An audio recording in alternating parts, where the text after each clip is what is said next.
Welcome.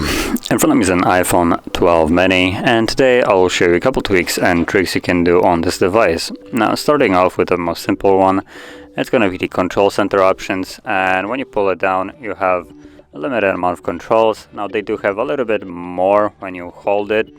As you can see, it gives you a couple more toggles. Same goes for majority of them. But you can also go into the settings under control center. There we go. And you will find additional options in here to basically add different toggles to it. As you can see, there's several of them. I only added like 2. So if I remove these 2, that is basically the default at which the iPhone comes with. And from here you can simply add more toggles by tapping on a plus like so. As you can see, now we have more.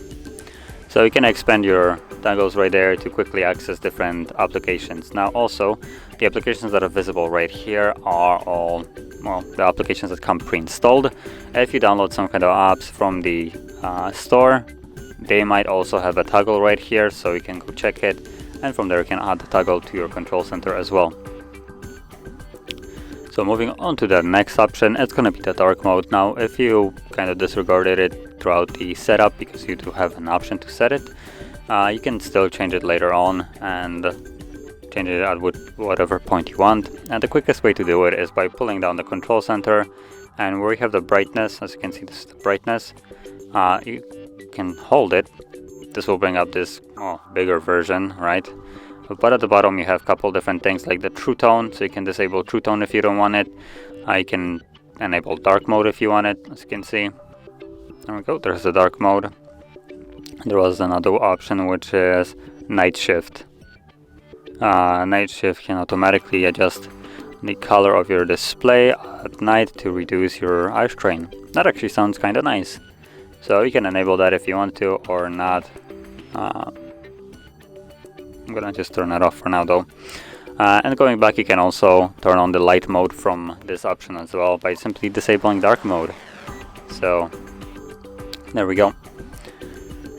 So now moving on to the next option, it's going to be the display zoom. Now this is for a little bit more of an elderly people.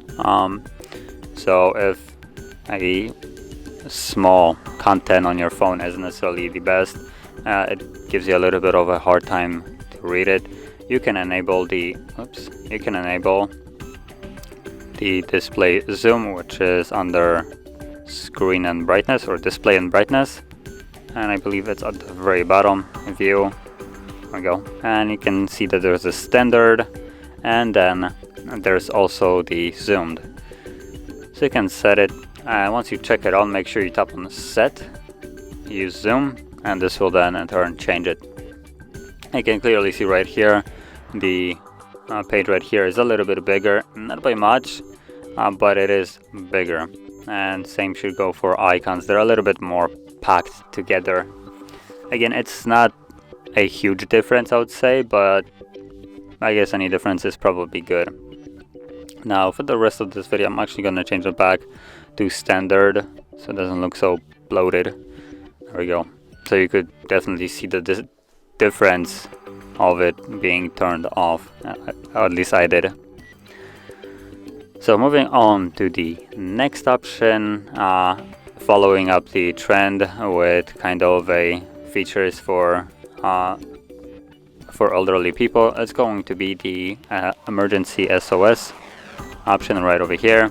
Now this is not strictly just for elderly people. I think it will probably function best for those people, and functions even better with those people if they have an Apple Watch.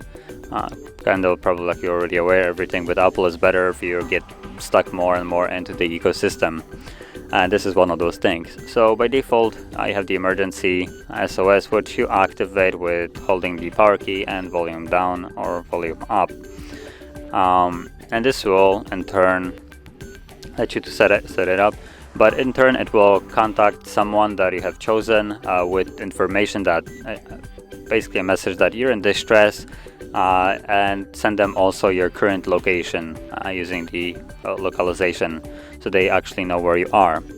Now this can be set to, for instance, your doctor, things like that. And like I said, it works even better with Apple Watch because it does also give the Apple Watch data as well. So if something happens with you, they will be in for that. I don't know, for instance, your heart stopped and a watch cannot detect heart rate anymore. So like I said, it works a little bit better with it.